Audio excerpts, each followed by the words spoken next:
Hello friend, आपके अपने YouTube channel GS tutorial में आप लोगों का स्वागत है। तो आज हम लोग स्टार्ट करेंगे RRB NTPC stage 1 2/4/2016 shift second में पूछे गए मैथ के सारे सवालों पे। इससे पहले आप लोगों का 12 पार्ट तक हुआ है, जिसमें हम लोग 332 नंबर सवाल तक को देख चुके हैं। ठीक है सर, आगे स्टार्ट करेंगे 333 नंबर का सवाल। तो सवाल सुनिएगा। सवाल है कि एक निश्चित धनराशि पर साधारण ब्याज एक निश्चित ब्याज की दर से 2 वर्षों में 1200 रुपया है और उसी धनराशि का चक्रवृद्धि ब्याज साधारण ब्याज की दर से 2 वर्षों में 990 रुपया मिलता है। मूलधन कितना होगा? एक बात ध्यान रखिएगा सर, जब 2 वर्षों का साधारण ब्याज दिया हो और 2 वर्षों का चक्रवृद्धि ब्याज दिया हो तो मूलधन निकालने का डायरेक्टेड ट्रिक है।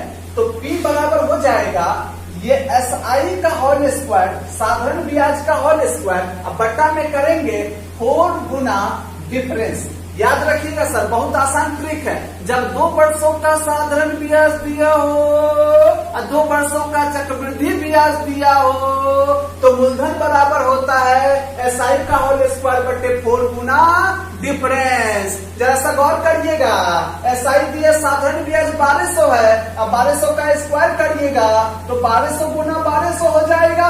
अब बट्टा में देखिए 4 गुना डिफरेंस, मतलब साधारण ब्याज और चक्रवृद्धि ब्याज का अंतर कितना है? 90।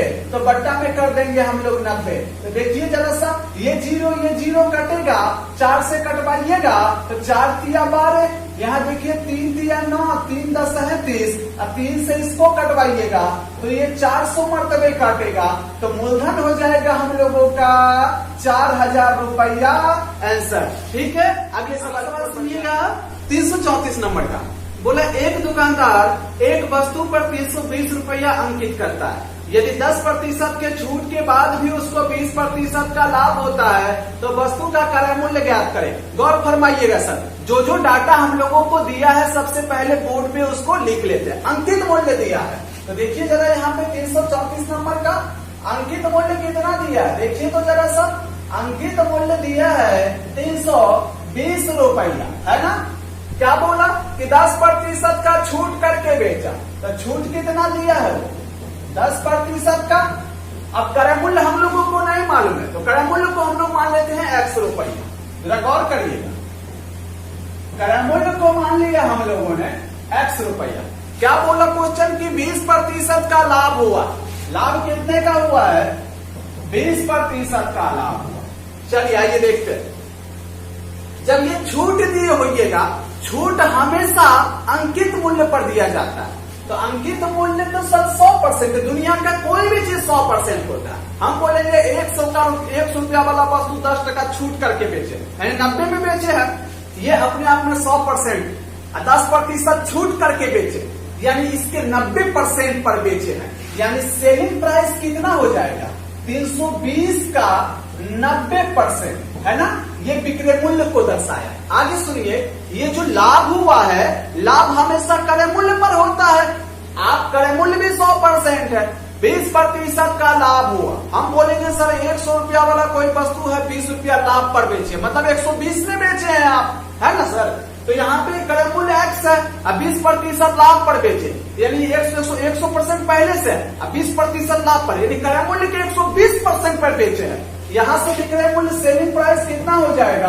क्रय मूल्य का 120%। ये भी सेलिंग प्राइस को दर्शाता है और ये भी सेलिंग प्राइस को दर्शाता है। दोनों को हम लोग बराबर कर देंगे। यहाँ से हो जाएगा 320 का मतलब गुना 90% हटाइएगा सर तो 90/100 हो जाएगा। बराबर देखिए तो ये हो जाएगा X का मतलब गुना 120% हटाइएगा, नीचे हो जाएगा 00 कटेगा। देखिए ये जीरो कट जाएगा, 3 तिया 9, 3 चौकी 12, 4 से काटिएगा 4 8 32 होता है। तो X का वैल्यू कितना हो जाएगा? 240 रुपया आंसर। वही हम लोगों से पूछा था क्रय मूल्य कितना होगा, तो 240 रुपया हो जाएगा। ठीक है, अगले सवाल की ओर बढ़ जाते हैं। अगला सुनिएगा 335 नंबर का। बोला 30 आदमी प्रतिदिन 5 घंटे काम करके एक काम को 16 दिनों में पूरा करता है। बोला उसी काम को 40 आदमी प्रतिदिन 6 घंटा काम करके कितने दिनों में पूरा करेगा।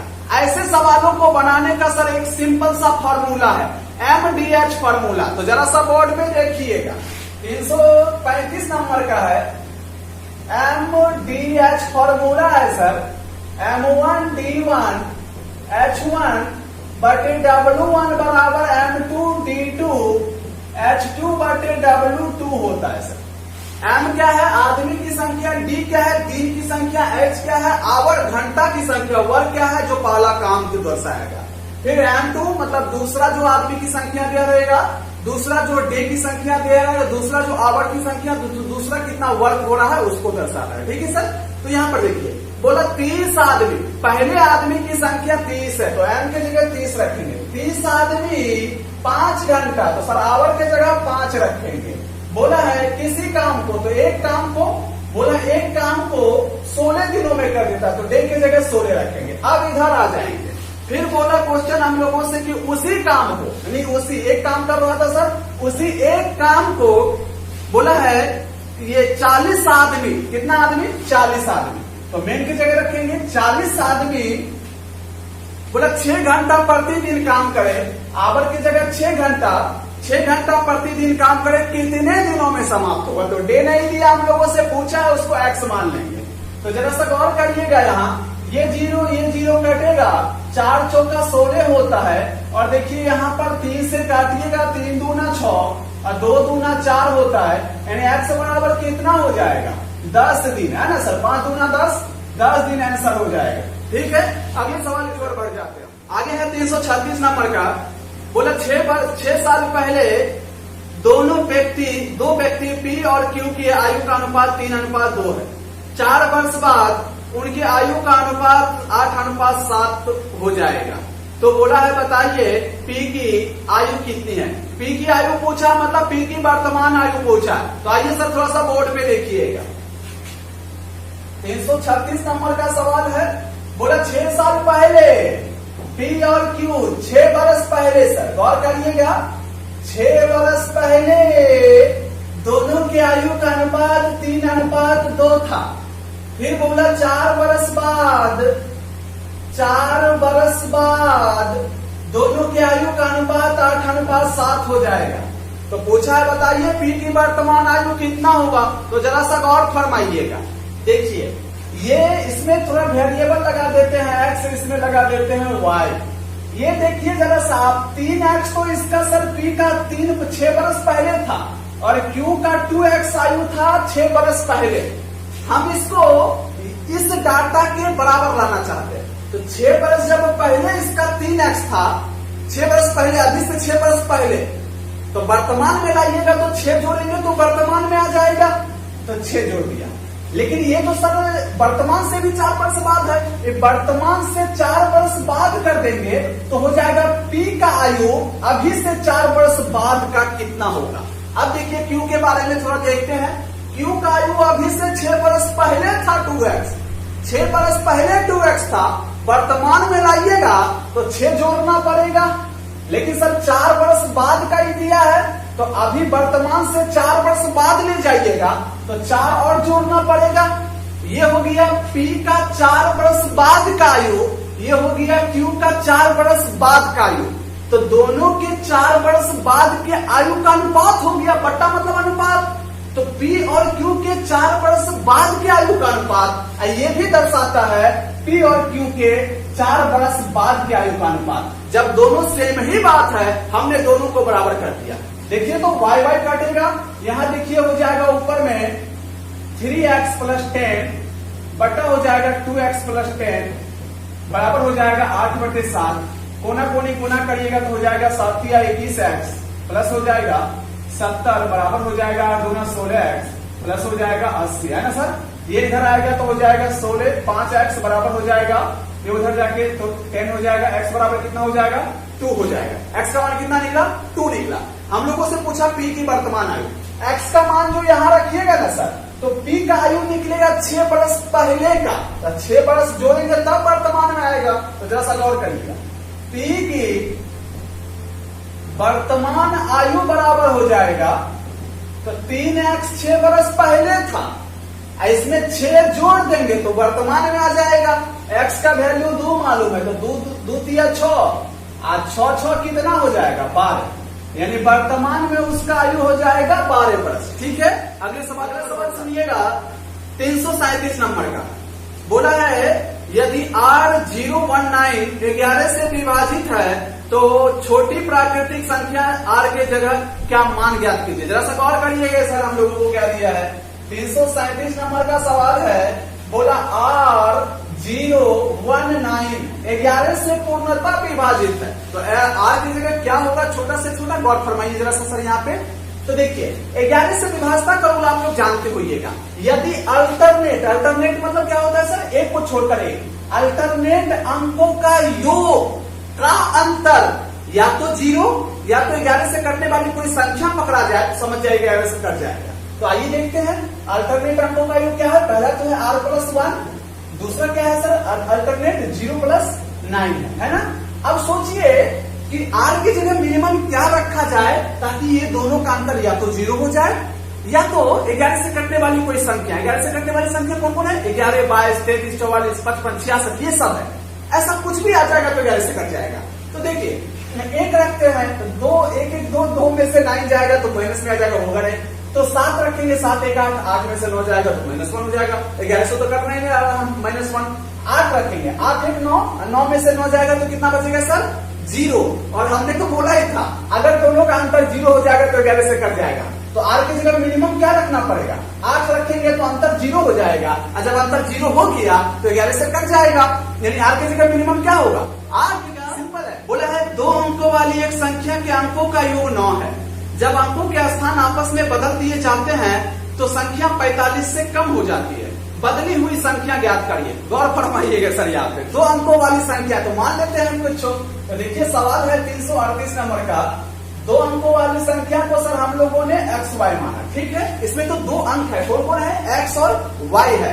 इसको संख्या के फॉर्म में कैसे लिखा जाता है, तो अभी देखिए 2.5 अंक पे X है तो 10 गुना 2.5, अब प्लस इकाई पे Y है तो Y गुना 1, यानी ये संख्या हो गया, ये मूल संख्या। बोला संख्या के दोनों अंकों का योग 9 है। ए भैया ई अंक और दोनों का योग 9 है, मतलब X + Y बराबर कितना आपको दिया है, 9। आगे देखिए क्या बोला है, आगे बोला है कि जब अंक आपस में बदल दिए जाते हैं तो संख्या में 45 की कमी हो जाती है। अंक बदलिएगा तो Y चलाएगा इधर, X चलाएगा इधर, तब संख्या क्या बनेगा, हो जाएगा 2.5 अंक Y, तो 10Y + X। बोला तब ये जो संख्या है ना इससे 45 कम हो जाता है। ओ ये इससे 45 कम है, मतलब हम बोलेंगे हम बड़ा भाई से 2 वर्ष कम है, मतलब बड़ा भाई और हम में 2 वर्ष का डिफरेंस है। बोला ये इससे 45 कम है, मतलब दोनों में 45 का डिफरेंस है। गौर फरमाइएगा, हो जाएगा 10x + y minus 10y + x, दोनों में डिफरेंस होगा 45। यहाँ हल करिएगा तो माइनस से गुना होगा दोनों में, तो -10y - x हो जाएगा सर। 10x में से x जाएगा तो कितना बचेगा, 9x, और देखिए y में से 10y जाएगा तो -9y हो जाएगा, बराबर हो जाएगा 45। देखिए x - y सर यहाँ से 9 कॉमन ले लिया हमने, बराबर हो जाएगा 45, यानी x - y बराबर कितना हो जाएगा, 5। इसको आप समीकरण सेकेंड मानिए। समीकरण फर्स्ट में दिया था आपको x + y, और समीकरण सेकेंड में निकला x - y, तो x y का वैल्यू नहीं निकाल सकते हैं आप।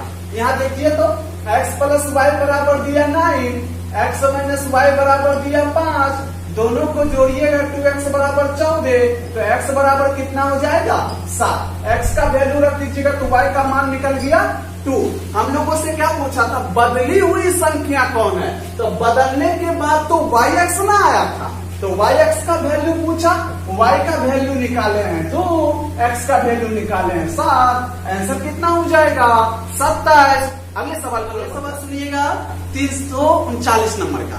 बोला है 5 पैसे और 10 पैसे के कुल 90 सिक्के हैं, सभी सिक्कों का मूल्य 7 रुपया है। बोला इनमें 5 पैसे के कितने सिक्के हैं। देखिए सर 5 पैसा वाला एगो रहेगा तो उसको भी एक सिक्का गिनेंगे, और 5 टकिया भी एगो रहेगा तो उसको भी एक सिक्का गिना जाता है। जितना भी मूल्य हो, मूल्य से कोई मतलब नहीं है, अगर 10 रुपया वाला वो सिक्का होगा तो उसको एक सिक्का ही गिनेंगे। आइए थोड़ा बोर्ड पे देखते हैं।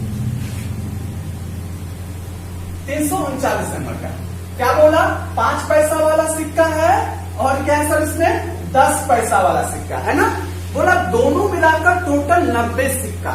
ए भैया दोनों मिलाकर 90 सिक्का है ना, तो आप मान लीजिए 5 पैसे के सिक्कों की संख्या x है। 5 पैसे के सिक्कों की संख्या आपने x माना, तो बताइए ना 10 पैसे वाले सिक्कों की संख्या कितना हो जाएगा? तो हो जाएगा पूरा तो 90 में दोनों मिला करके, जब ये x हो गया तो ये हो जाएगा 90 माइनस x, है ना। अब बोला दोनों का टोटल मूल्य 7 रुपया। आप सोचिए एगो 5 पैसानी का मूल्य कितना होता है? एगो 5 पैसानी, पैसा को रुपया बदलिए 100 से भागा देना पड़ेगा, 5/100 यानी 1/20 रुपया। एक 5 पैसा का मूल्य 1/20 रुपया होता है। तो दो का कितना होगा? गुना 2। x का कितना होगा? गुना x। तो एक 5 पैसा का मूल्य 1/20, x वो है तो x/20 हो जाएगा, यानी 5 पैसे का टोटल मूल्य निकल गया प्लस। अब सोचिए तो एगो 10 पैसा का मूल्य कितना होता है? 10/100 कर दीजिए, यानी 1/10 मूल्य होता है। और 2 का कितना हो जाएगा? 1/10 गुना 2। हम लोगों के पास 90 माइनस x है, तो 1/10 गुना 90 माइनस x, तो हो जाएगा 90 माइनस x बटे हो जाएगा 10। ये हो गया 10 पैसे का टोटल मूल्य, ये हो गया 5 पैसे का टोटल मूल्य, और दोनों का टोटल मूल्य बराबर 7 है। एलसीएम लीजिएगा तो हो जाएगा 20। 20 एकम ये हो जाएगा x प्लस 10 गुना, और 2 से गुना कर दीजिएगा 180 माइनस 2x बराबर हो जाएगा 7, है ना सर। देखिए 20 से गुना करिएगा इधर, तो इधर हो जाएगा आपका 180 माइनस x बराबर हो जाएगा 140। 140 इधर आके माइनस होगा, तो 40 बराबर कितना हो जाएगा? x क्या माना था आपने? 50 पैसे के सिक्कों की संख्या। वही हम लोगों से पूछा, सॉरी 5 पैसे के सिक्का क्या है? तो क्या हो जाएगा? 40 हो जाएगा। ठीक है, तो आज यही तक 340 नंबर का सवाल सुनिएगा। सुनिए जरा सा सवाल क्या बोला है। बोला है एक बंद लकड़ी का आयताकार बॉक्स में 1 सेंटीमीटर मोटी लकड़ी से बना है, जिसका बाहरी आयाम 22 सेंटीमीटर, 17 सेंटीमीटर एवं 22 सेंटीमीटर है। बोला इसे सीमेंट से पूरी तरह भरा जाता है, तो बॉक्स में सीमेंट की मात्रा कितनी होगी? जैसा गौर करिएगा सर, ये देख लीजिए एक लकड़ी का बक्सा है, ये दिख रहा होगा आप लोगों को। इसका मोटाई है आप लोगों को 1 सेंटीमीटर। मोटाई मतलब समझ रहे हैं ना सर, इधर से 1 सेंटीमीटर मोटा है ये वाला, और इधर से 1 सेंटीमीटर मोटा है, इधर से 1 सेंटीमीटर मोटा है, इधर से 1 सेंटीमीटर मोटा है, और नीचे से 1 सेंटीमीटर मोटा है, और वो बोला ढक्कनदार है, तो ऊपर से 1 सेंटीमीटर मोटा है। बोला इसको सीमेंट से भरा जाता, तो सीमेंट जो रखिएगा सर, तो वो तो अंदर में रखाएगा, वो अंदरी लंबाई, अंदरी चौड़ाई और अंदरी ऊंचाई निकालिएगा, तभी जाके आपको अंदरी आयतन निकल पाएगा। समझ में आ रहा है ना सर। तो क्या करेंगे हम लोग? बाहरी लंबाई में से ये मोटाई यानी 2 गुना मोटाई, क्योंकि एक मोटाई इधर से एक मोटाई इधर से घटेगा, तो अब बाहरी लंबाई में से 2 गुना मोटाई घटाएंगे तो अंदरी लंबाई निकलेगा, और बाहरी चौड़ाई में से सर इधर का मोटाई घटा देंगे तो अंदरी चौड़ाई निकलेगा। अंदरी ऊंचाई कैसे निकालेंगे? अगर बाहरी ऊंचाई में से नीचे वाला मोटाई ऊपर वाला मोटाई घटा देंगे तो अंदरी ऊंचाई निकल जाएगा। समझ में आ रहा है ना बात? आइए देखते हैं बोर्ड पे हम लोग, तो जरा सा गौर करिएगा। यहाँ पे देखिए सवाल क्या है, हम लोगों को क्या दिया है? 1 सेंटीमीटर मोटा, अंदरी लंबाई निकालते हैं। सबसे पहले अंदरी लंबाई कितना हो जाएगा सर? अंदर वाला डाटा गौर करिएगा, अंदरी लंबाई बराबर हो जाएगा 22 लंबाई था बाहर वाला, तो 22 में से आप 1 गुना 2, क्योंकि मोटाई 1 है सर, एक मोटाई इधर से एक मोटाई उधर से, तो अंदरी लंबाई कितना हो जाएगा? 20 हो जाएगा। अंदरी चौड़ाई कितना हो जाएगा? देखिए बाहरी चौड़ाई 17 है, और 17 में से 1 सेंटीमीटर दोनों तरफ से मोटा मोटा घटेगा, तो हो जाएगा 1 गुना 2 बराबर हो जाएगा 15। अब देखिए बाहरी ऊंचाई दिया था 12 सेंटीमीटर, तो बाहरी ऊंचाई दिया सर, बाहरी ऊंचाई में से आप नीचे वाला ऊंचाई ऊपर वाला ऊंचाई घटाइएगा तो अंदरी वाला ऊंचाई निकलेगा, तो यानी ऊपर एक मोटाई है, नीचे में एक मोटाई है, यानी 1 गुना 1 2 मोटाई घटाएंगे तो हो जाएगा 10। अंदरी लंबाई, अंदरी चौड़ाई, अंदरी ऊंचाई निकल गया, तो सीमेंट तो अंदर में ही रखाएगा। बोला उसका आयतन कितना होगा? गौर फरमाइएगा। तो आयतन बराबर होता है घनाव का L गुना B गुना H। तो देखिए सर यहाँ 20 गुना 15 गुना हो जाएगा 10, यानी हो जाएगा 3000 घन सेंटीमीटर आंसर। समझ में आ रहा है ना? तो अगले सवाल में बढ़ जाते हैं। अगला है 341 नंबर का। बोला पी एक वस्तु को 1600 रुपया में खरीदा तथा 10% लाभ पर बेच दिया। अगर इस वस्तु को 1840 में बेचा होता तो लाभ प्रतिशत कितना बढ़ जाता है? गौर फरमाइएगा सर, जो डाटा हम लोगों को दिया है सबसे पहले उसको बोर्ड पे लिख लेते हैं। तो डाटा हम लोगों को क्या क्या दिया है देखिए, तो यहाँ पे दिया बोला 1600 रुपया में खरीदा, तो क्रय मूल्य कितना है सर? यहाँ पर क्रय मूल्य बराबर है 1600 रुपया, है ना। बोला है कि इसको 10% लाभ पर बेच दिया। कितने प्रतिशत लाभ पर? 10% लाभ पर बेचा है। बोला अगर इसी वस्तु को 1840 में बेचता तब जो लाभ होता ये लाभ से कितना प्रतिशत अधिक है? गौर फरमाइए, 1840 में सेलिंग प्राइस रखिएगा तो आपको कितना का लाभ हो जाएगा? लाभ हो जाएगा सर आपको 240 रुपया का लाभ होगा, क्योंकि 1600 में खरीदे थे, 1840 में बेचिएगा तो 240 का तब लाभ होगा। प्रतिशत लाभ कितना हो जाएगा? प्रतिशत लाभ बराबर जानते होइएगा, लाभ गुना 100 अब बटे होता है क्रय मूल्य, तो बटे हो जाएगा 1600, डबल जीरो कटेगा। देखिए यहाँ पे 16 कम 16 और 16 85, तब आपको 15% का लाभ होगा। बोला ये लाभ इससे कितना प्रतिशत अधिक होगा? तो दोनों में अंतर देख लीजिए ना कितना का है।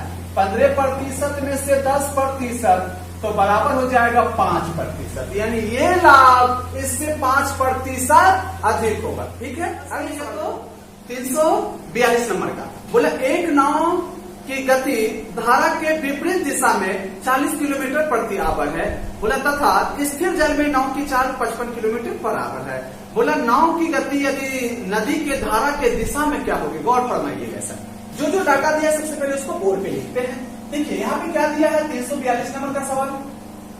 देखिए ये है आपका नदी है, ठीक है, धारा बह रहा है, धारा इधर बह रहा है, आप नाव इसके विपरीत दिशा में चला रहे। नाव विपरीत दिशा में चलाइएगा ना, तो पहले देखिए नाव का चाल दिया हमको, वेलोसिटी ऑफ बोट बराबर दिया है 55 किलोमीटर प्रति आवर, है ना।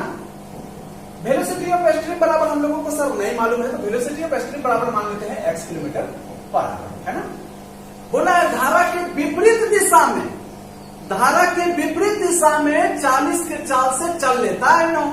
तो धारा के जब धारा इधर बह रहा है और नाव इधर चला रहे हैं, तो धारा तो विरोध कर रहा होगा, फिर भी आप 40 के चाल से बढ़ रहे हैं। ये जो 40 चाल है आपका चाल नहीं है, आपका चाल तो 55 था।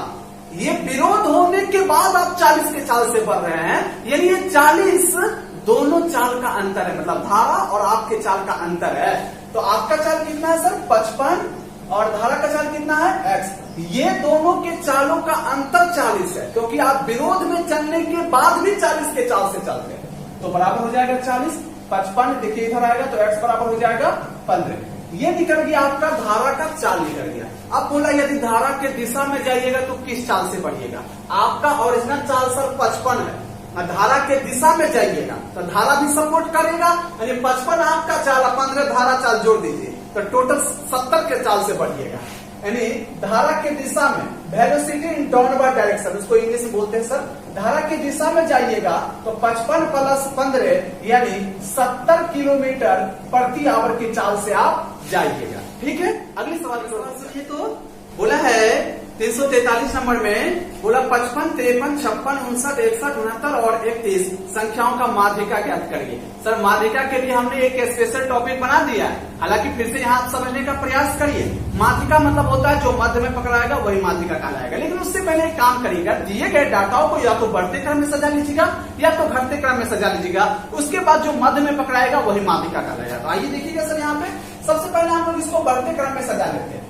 बढ़ते क्रम में सजाइएगा तो सबसे छोटा देखिए तो इसमें कौन है? 31 है। 31 के बाद कौन है सर? यहाँ पे 53 दिख रहा है ना आपको। 53 के बाद कौन है? 55 है।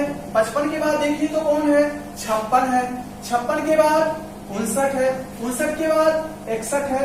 61 के बाद 69 है। ठीक है, अब देखिए ये बढ़ते क्रम में सज गया, जो मध्य में पकड़ाएगा माध्यिका, तो 3 को इधर से छोड़ दीजिए, 3 को इधर से छोड़ दीजिए, तो माध्यिका कितना हो जाएगा?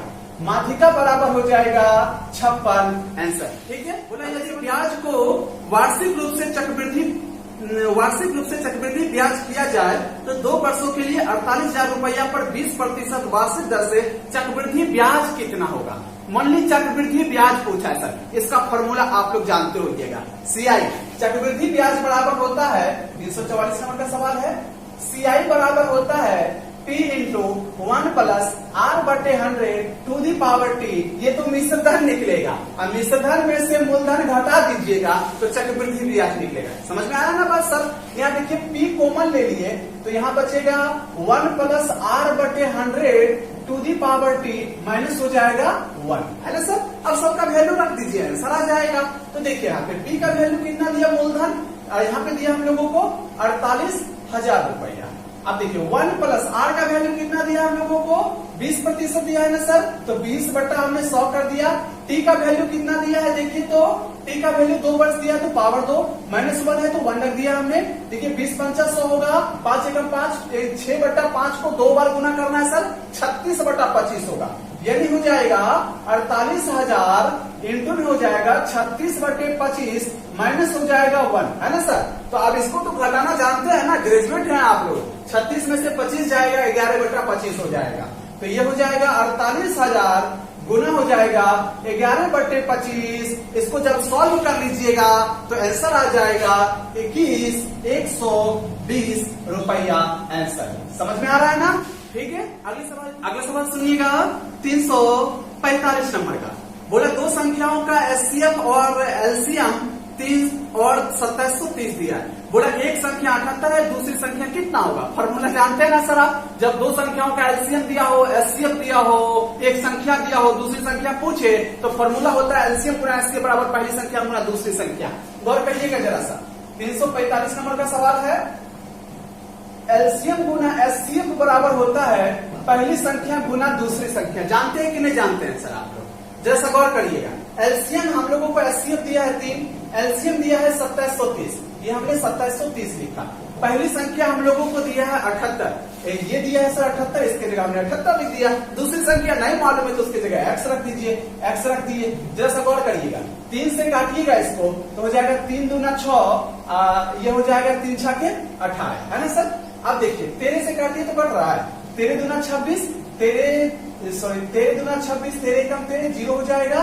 फिर 2 से इसको काटिएगा तो हो जाएगा आपका 2 एकम 2, 0 2 पंचे, यानी x बराबर कितना हो जाएगा?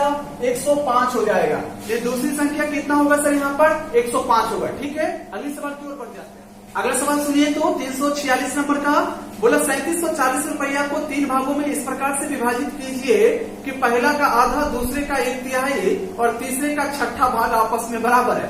सर जब 3 संख्याओं में आप 3740 बांटिएगा फिर तीनों का योग 3740 होगा ना? ये बात तो समझ रहे हैं आप लोग? आगे देखिए, जैसे जैसे बोलेगा वैसे वैसे करना है। क्या बोला क्वेश्चन? मान लीजिए कि वो 3 संख्या आपका एबीसी है, एबीसी माना सर हमने तीनों को।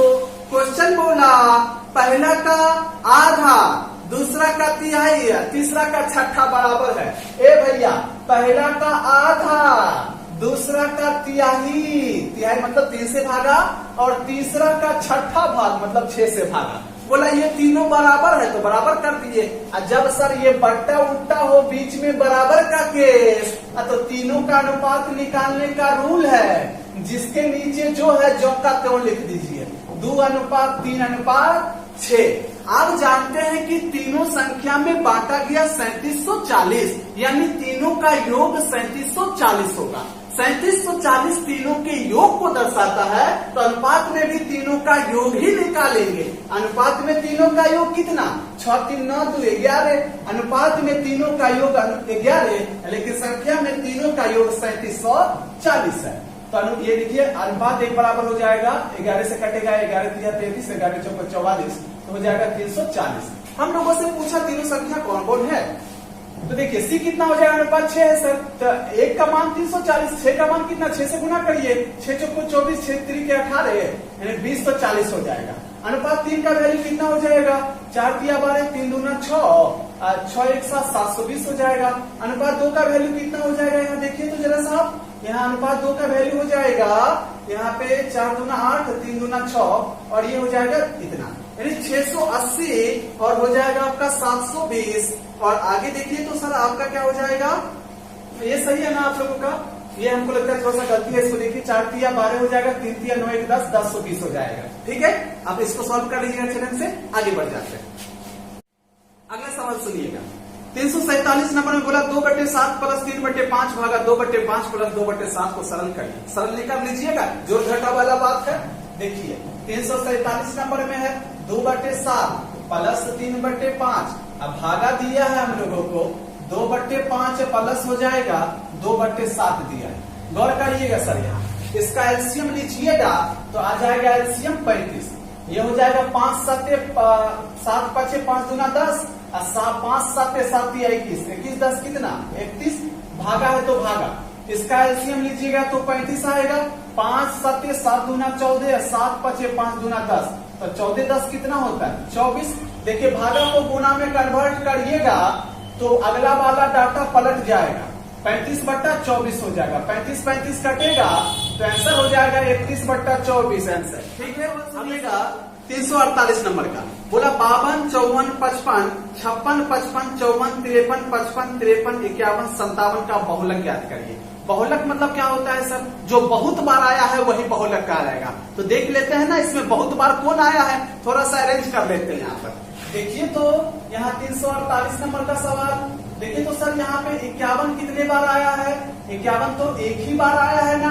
आप देखिए जरा सा 52 कितना बार आया है, एक बार देखिए नजर पलटा के। 52 तो सर आपका एक ही बार आया है। ठीक है। आगे देखिए यहाँ पे 53 कितना बार आया है? 2 बार आ गया है। 53 कितना बार आया है? 2 बार आया है, क्योंकि एक बार यहाँ है और एक बार यहाँ 2 बार आया है। और आगे देखिए आप 54 कितना बार आया है? 54 देखिए तो कितना बार आया है? 1 बार आया है, 2 बार आया है, 2 बार आया है यहाँ पे 54। और 55 देखिए यहाँ पर 55 देखिएगा तो 1 2 3 बार आया है। और देखिए आप 55 के बाद 56 तो कहीं दिख नहीं, हाँ 56 एक बार आया है। 56 कितना बार सर आया है? 1 बार आया है। और 57 कितना बार आया है? 1 बार आया है। आप देखिए ना सबसे अधिक बार कौन आया? 55 ना। तो बहुलक क्या हो जाएगा? बहुलक हो जाएगा 55 आंसर हो जाएगा। जो बहुत बार आएगा बहुलक कहलाता है। ठीक है। तो आइए 349 नंबर का सवाल सुनिएगा। सवाल है कि एक मेज को 10% लाभ पर बेचा गया। यदि इसका क्रय मूल्य 5% कम कर दिया जाए तो 7 रुपया अधिक में बिकता है तथा 20% का लाभ होता है। बोला मेज का क्रय मूल्य ज्ञात करिए। जरा सा बोर्ड पे समझिएगा सर, यहाँ पे डाटा क्या दिया है, जो डाटा दिया है बोर्ड पे लिख देते हैं। बोला है यहाँ पर 10% लाभ पर बेचा गया। सर लाभ कब हुआ होगा? जब कुछ ना कुछ क्रय मूल्य होगा तब ना लाभ हुआ होगा। क्रय मूल्य को मान लेते हैं हम लोग X रुपया। सर प्रारंभिक सीपी को हमने मान लिया X रुपया। क्या बोला क्वेश्चन कि 10% लाभ पर बेचा गया। ए भैया 10% लाभ पर बेचे मतलब क्या कि क्रय मूल्य से 10% अधिक पर बिका होगा। क्रय मूल्य 100% होता है और उससे 10% अधिक पर, यानी कि इतना में बिका होगा। आपका सेलिंग प्राइस होगा X का 110% पर बिका होगा, है ना सर। परसेंट हुएगा तो ये आ जाएगा आपका 11x/10 में बिका होगा। आगे क्या बोला क्वेश्चन, यदि 5% कम में खरीदा होता, यदि 5% कम में खरीदते तो क्रय मूल्य तो 100% है सर। मतलब इससे 5% कम में खरीदते तो क्रय मूल्य 100%, 5 कम करते यानी क्रय मूल्य का 95% पे खरीदते तो नया सीपी कितना हो जाएगा? नया सीपी हो जाएगा इसका, इससे 5% कम में यानी इसका 95% पे खरीदते तो हो जाएगा 19/95 19x/20 में आप खरीदते। और आगे क्वेश्चन बोला है कि 7 रुपया अधिक में बिकता, 7 रुपया अधिक में बिकता, 7 रुपया अधिक में बिकता। तो तब बोला है कि 20% का लाभ होता है। ए भैया तो 20% का लाभ होता है यानी क्रय मूल्य से 20% अधिक पर बिकता। तो नया विक्रय मूल्य क्या हो जाएगा? नया विक्रय मूल्य बराबर हो जाएगा क्रय मूल्य से 20% का लाभ होता है, क्रय मूल्य से 20% अधिक। जरा सा गौर करिए, क्रय मूल्य अपने आप में 100% है, इसका 120% पर बिकता। प्रतिशत होगा नीचे डबल जीरो, तो देखिए 20 छह के 120 होता है, 2 3 6 2 50 है 100 हो जाएगा। तो ऊपर में गुना करेंगे तो 19 3 57 x/50 में बिकता है ना सर। तो बोला ये 7 रुपया अधिक में बिकता, किससे? इससे। ये विक्रय मूल्य से 7 रुपया अधिक में बिकता, यानी ये विक्रय मूल्य इससे 7 अधिक है, यानी दोनों में अंतर है 7 का। देखिए जरा सा 57x/50 माइनस हो जाएगा 11x/10 बराबर हो जाएगा 7। एलसीएम लीजिएगा तो यहाँ आ जाएगा 50, 50 यहाँ हो जाएगा 57x माइनस हो जाएगा 10 बचे 11 बचे 55x बराबर हो जाएगा यहाँ पे सर देखिए 7, यहाँ देखिए तो 2x बराबर हो जाएगा 350 हो जाएगा। x का वैल्यू निकालिएगा 2 एकम 2, 2 सत्ते 14, 2 पंचे 10, यानी वही बोला कि प्रारंभिक क्रय मूल्य कितना 175 रुपया हो जाएगा। इसका सर एक ट्रिक भी है, ट्रिक भी यहाँ पर देखिएगा तो देख लीजिए। ट्रिक है इसको सेकेंड स्टेटमेंट से एबी फॉर्मूला से देखिए कि टोटल कितने प्रतिशत का लाभ यहाँ नहीं हो रहा है। पहले तो ये 10% लाभ पर बेचा, इसको छोड़ दीजिए इधर। सेकेंड स्टेटमेंट में क्या बोला कि 5% कम में खरीदता तो 20% लाभ होता है। इसको एबी फॉर्मूला से डील करिए तो -5 20% लाभ होता तो +20 प्लस माइनस माइनस 20 पंचे 100/100, ये 00 कटेगा तो 1 हो जाएगा, 20 में से 6 जाएगा तो यानी 14% का लाभ है ना सर। अभी देखिए पहले 10% का प्रॉफिट हो रहा था, अब 14% का प्रॉफिट हो रहा है। क्यों? 7 रुपया अधिक में बेचने की वजह से, यानी 7 रुपया अधिक में बेचता है तो पहले से 4% अधिक लाभ होता है। तो 4% बराबर हो जाएगा 7, 1% बराबर हो जाएगा 7/4 और 100% का वैल्यू निकालिएगा तो 7/4 गुना हो जाएगा 100, 25 सत्ते करिएगा यहाँ पे तो हो जाएगा 175 रुपया। 100% हमेशा क्रय मूल्य को दर्शाता है। समझ में आ रहा है ना? अगले सवाल निर्देश दिया है सर 350 से 352, निम्नलिखित तालिका का अध्ययन करें और उस पर आधारित प्रश्नों का सवालों का जवाब दें। नीचे घरेलू खर्च 1000 रुपये में प्रति वर्ष में दिए गए हैं। देखिए वर्ष 2010 है सर, इधर किराना पे 32 नहीं है, 32,000 से गुना कर दीजिए क्योंकि बोला सब 1000 में है तो 32,000 खर्च हुआ किराना पे, और किराया पे 12 मतलब 12,000, मनोरंजन पे 5,000, EMI मतलब कोई सर कोई लोन पे कोई गाड़ी उठाया होगा या कोई जमीन खरीदा होगा तो उसमें EMI भरना पड़ता है। बोला EMI 3.4 मतलब 1000 से गुना कर दीजिएगा तो यहाँ पे आ जाएगा 3400 रुपया EMI भरना पड़ता है। और कर 9 मतलब 9,000 टैक्स लगना। देखिए 2011 में 37 मतलब 37,000 रुपया किराना पे खर्च हुआ, और देखिए किराया पे इसको 13,000 रुपया खर्च हुआ है। मनोरंजन पे 6.5 मतलब 6500 रुपया मनोरंजन पे खर्च हुआ है। EMI पे 4.5 मतलब 4500 रुपया EMI पे खर्च हुआ है, और 13 कर पर 13 मतलब 13,000 रुपया खर्च हुआ है सर। इसी प्रकार से सभी वर्षों का डाटा दिया है, अब हम लोगों को जवाब देना है इसी डाटा के आधार पे। तो पहला देखिए 350 नंबर का सवाल क्या बोला है कि वर्ष 2014 में EMI पर किया गया खर्च किराए पे किए गए खर्च का कितना प्रतिशत है? गौर पर फरमाइएगा सर। यहाँ देखिए 350 में क्या बोला EMI पे किया गया खर्च, तो 2014 में देखिए आप EMI पे कितना खर्च किया गया था। EMI पे 2014 में देखिएगा तो 7.4 मतलब 7400 रुपया खर्च हुआ है EMI पर। आगे देखिए बोला किराने पर किए गए खर्च, किराना पे कितना खर्च किया गया देखिए तो जैसा किराना पे कितना खर्च किया गया है। किराना पे खर्च हुआ है सर 52 मतलब 52,000 रुपया। समझ में आ रहा है बात? 7.4 मतलब 7400 मतलब 1000 से गुना करिए 7400 आ जाएगा, और यहाँ 52 मतलब 52,000 रुपया किराना पे खर्च हुआ। बोला ये खर्च EMI का खर्च किराने के खर्च का कितना प्रतिशत है? गौर करिएगा जरा सा, अभिष्ट प्रतिशत बराबर हो जाएगा। बोला ये खर्च, तो इसको ऊपर में लिखिएगा। बोला इसका, तो जिसका बोलेगा उसको बट्टा में रखिएगा, तो बट्टा हो जाएगा 52,000। अब प्रतिशत में लाने के लिए 100 से गुना करिएगा, इसको हल करिएगा तो आ जाएगा 14.23% आंसर। यानी EMI का खर्च किराने खर्च का 14.23% है। ठीक है, अगले सवाल की ओर बढ़। अगला सवाल सुनिएगा तो जरा सा। बोला है प्रति वर्ष मनोरंजन पर औसत खर्च कितना हुआ? मनोरंजन पर औसत खर्च पूछा। औसत कैसे निकालते हैं सर? जितना भी आज तक मनोरंजन पे खर्च हुआ है, चाहे वो डाटा है उससे भागा दे देंगे तो औसत खर्च निकल जाएगा। तो आप देखिए ना, तो औसत खर्च निकालना है हम लोगों को 351 नंबर में, तो जरा सा गौर करिएगा। औसत मनोरंजन पर खर्च, मनोरंजन पर खर्च निकालना है। तो देखिए तो सर यहाँ पे, तो यहाँ पे वर्ष 2010 में 5 खर्च हुआ है ना, 5 खर्च हुआ, 5 मतलब 5,000 मनोरंजन पे खर्च हुआ है प्लस। देखिए तो 2011 में मनोरंजन पे 6.5 मतलब 6500 रुपया खर्च हुआ है। फिर देखिए आगे देखिए 2012 में मनोरंजन पे 7.3 मतलब 7300 रुपया खर्च हुआ है।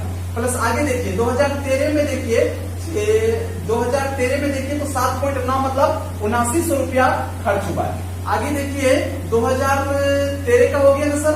2014 में देखिए मनोरंजन पे 8.5 मतलब 8500 रुपया खर्च हुआ है। तो क्या वो डाटा 1 2 3 4 5 बट्टा हम लोग 5 कर देंगे तो औसत खर्च निकल जाएगा।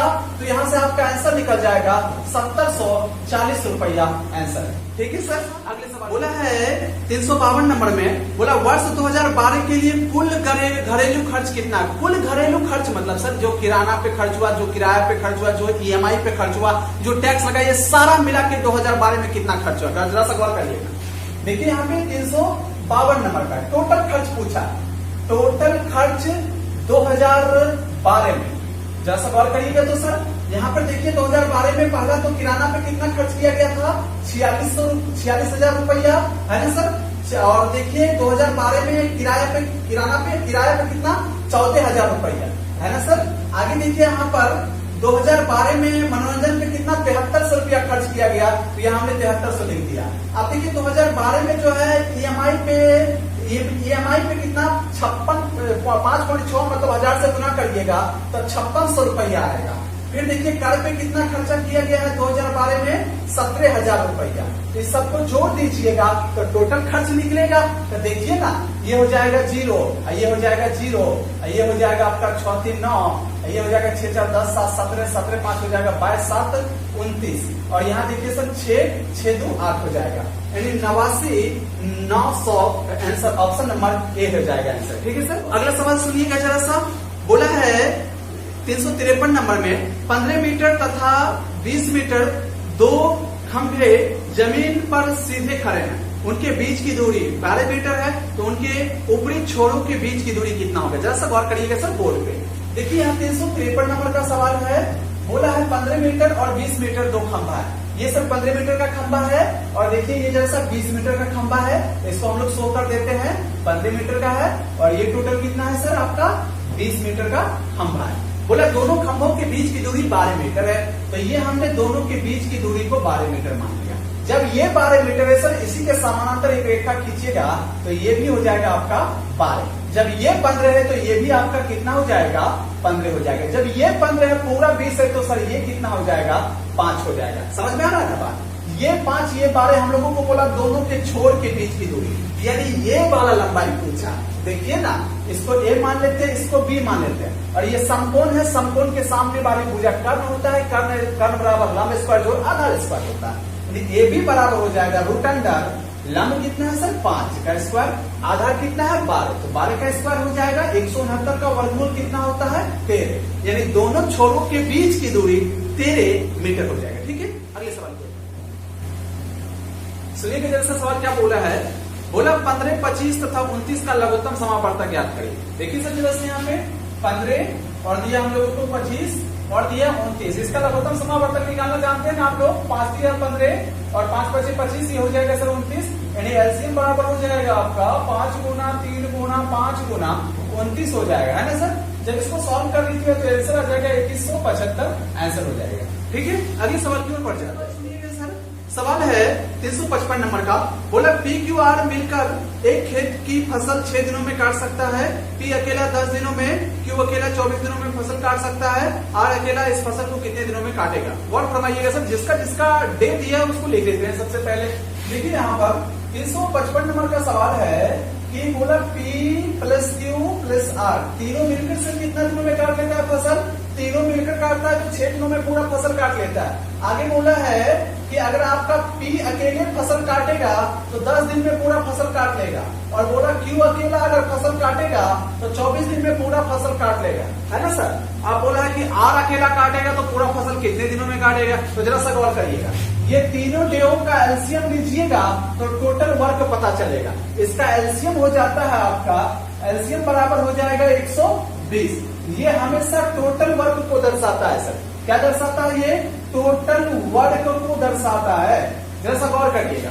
अब टोटल वर्क 120 है, 120 यूनिट काम है। ये बोलता है तीनों मिलकर 6 दिन में कर देता है। 120 काम को 6 दिनों में कर देता है तो एक दिन में कितना काम करता होगा तीनों मिलके 20 काम कर देता होगा। 6 दूना 12 यानी 20 काम करता होगा। आगे बोला पी बोला अकेला पूरा काम 10 दिन में कर देंगे। 120 काम को 10 दिन में करता है, यानी एक दिन में ये अकेला 12 काम करता होगा, है ना। अब बोला क्यों बोला कि पूरा 120 काम को हम 24 दिन में करेंगे। 120 काम को 24 दिन में, तो एक दिन में कितना काम? 5 काम करता होगा।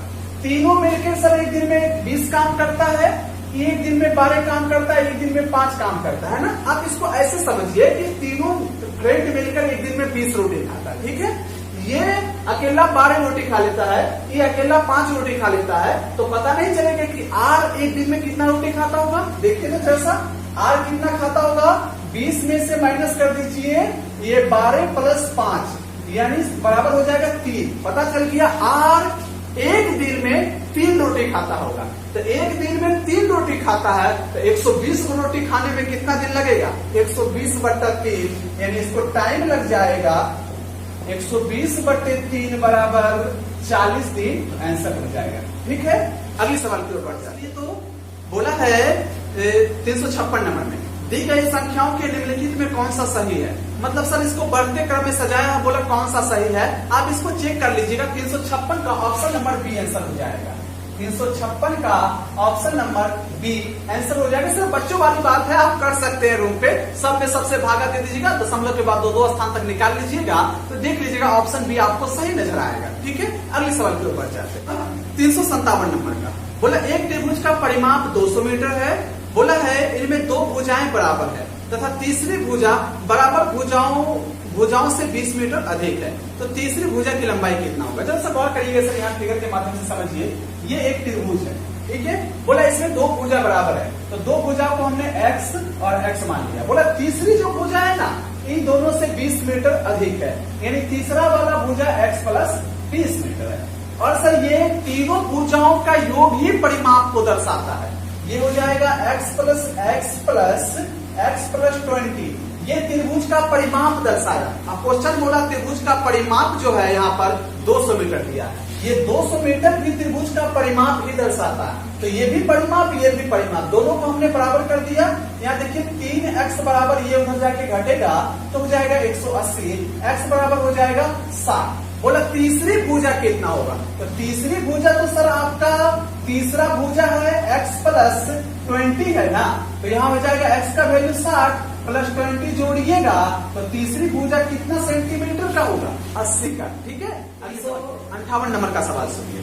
बोला है एक कपड़ा का क्रय मूल्य 35 रुपया है, यदि उस कपड़े की लंबाई 4 मीटर होती। सर यहाँ पे सवाल को सही कर लीजिएगा, 4 मीटर अधिक होती तो, और प्रत्येक मीटर का मूल्य 1 रुपया कम होता, तो बोला कुल मूल्य क्रय मूल्य अपरिवर्तित रहता है, मतलब अभी टोटल क्रय मूल्य 35 रुपया ही होता। तो बोला है कि कपड़े की लंबाई कितनी थी। जरा सा गौर करिएगा सर, यहाँ पे जो डाटा हम लोगों को दिया है वो लिख देते हैं। 358 नंबर का सवाल सुनिएगा। टोटल सीपी हम लोगों को कितना दिया? 35 रुपया, हमने लिख दिया सर इसको। आगे बोला है ना कि अब इसमें कितना मीटर कपड़ा खरीदा, ये तो आप लोगों को नहीं मालूम है। तो माना x मीटर कपड़ा खरीदा, तो x मीटर कपड़ा खरीदा सर, तो हम ये जानते हैं प्रति मीटर मूल्य क्या होगा? 35/x। गौर करिए, प्रति मीटर मूल्य बराबर हो जाएगा 35/x रुपया, है ना सर। आगे बोला अकॉर्डिंग टू क्वेश्चन, बोला यदि 4 मीटर अधिक खरीदा होता तो कितना पहले खरीदा था? x मीटर, 4 मीटर अधिक खरीदा होता तो कितना खरीदता? x प्लस 4 मीटर खरीदा होता। इतना मीटर खरीदा होता और प्रति मीटर मूल्य 1 रुपया कम होता, तो पहले प्रति मीटर मूल्य कितना था? 35/x, उससे 1 रुपया कम होता। तो अब प्रति मीटर मूल्य कितना होना? वो मीटर की बात कर रहा है, प्रति मीटर मूल्य 1 रुपया कम होता। 1 रुपया कम होता मतलब प्रति मीटर मूल्य 35/x था, उससे 1 रुपया कम होता है। अब प्रति मीटर मूल्य 35/x -1 होता, तो बोला अब जो टोटल मूल्य होगा वो परिवर्तित रहेगा, मतलब अब भी टोटल मूल्य 35 ही होगा। अब टोटल मूल्य 35 होगा, ये टोटल मूल्य अब का दर्शाता है सर।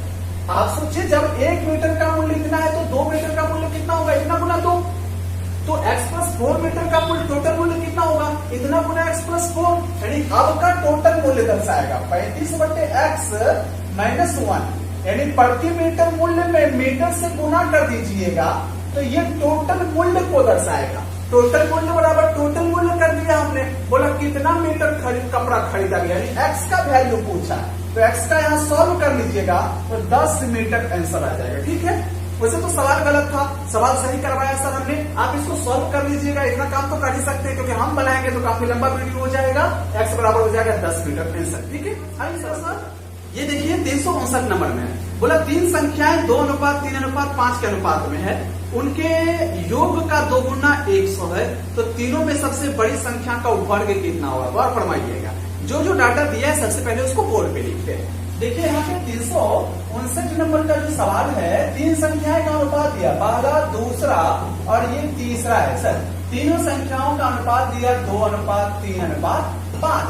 बोला इन संख्याओं के योग का 2 गुना 100 है। ये जो सर 100 है इस सब के योग का 2 गुना है, तो अनुपात में भी वही डाटा निकालेंगे। इस सब के योग का 2 गुना कितना होता है, तो योग 5 3 8 2 10 और 10 का 2 गुना अनुपात 20।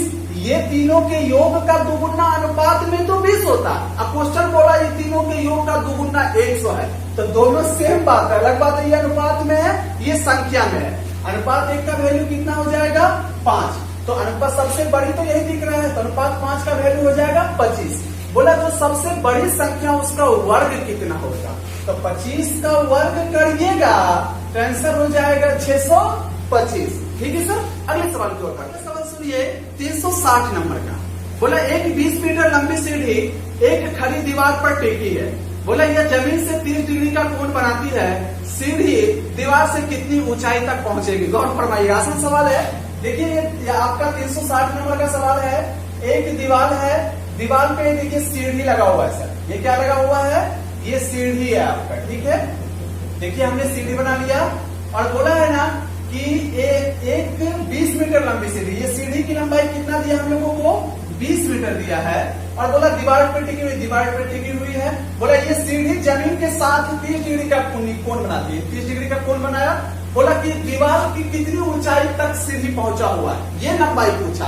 आप तो जानते हैं कि साइन वाला रूल लगाते हैं जिसमें कर्ण और लंब का रिलेशन आ जाए, क्योंकि कर्ण मालूम है लंब निकालना है, तो कर्ण और लंब किसमें आता है सर, साइन में।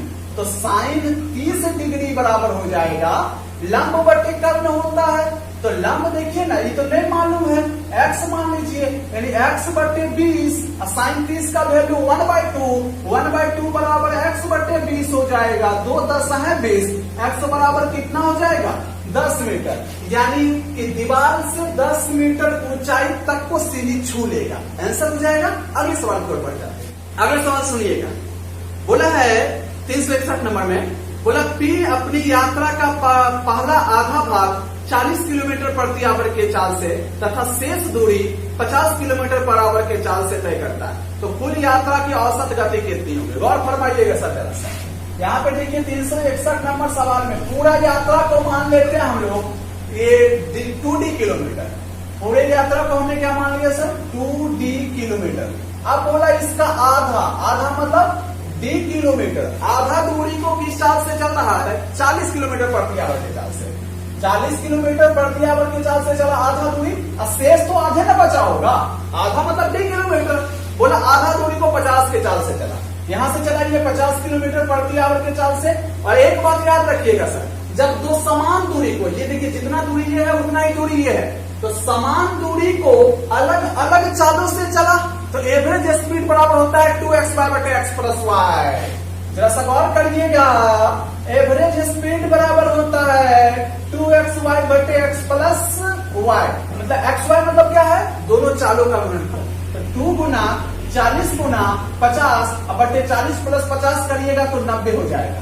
ये जीरो कटेगा, ऊपर में देखिए 50 चौका कितना होता है 200 गुना 400 अब बटे 9 करिएगा तो यहां से निकल जाएगा आपका 9 चौके 36, 400 9 चौके 36 4 इतना किलोमीटर प्रति आवर आंसर हो जाएगा। तो ये फॉर्मूला कब लगाएंगे सर, जब दो समान दूरी हो और अलग अलग चालों से चले तब। ठीक है, आज यहीं तक रखते हैं। Wish you all the very best. Thank you so much for watching this video.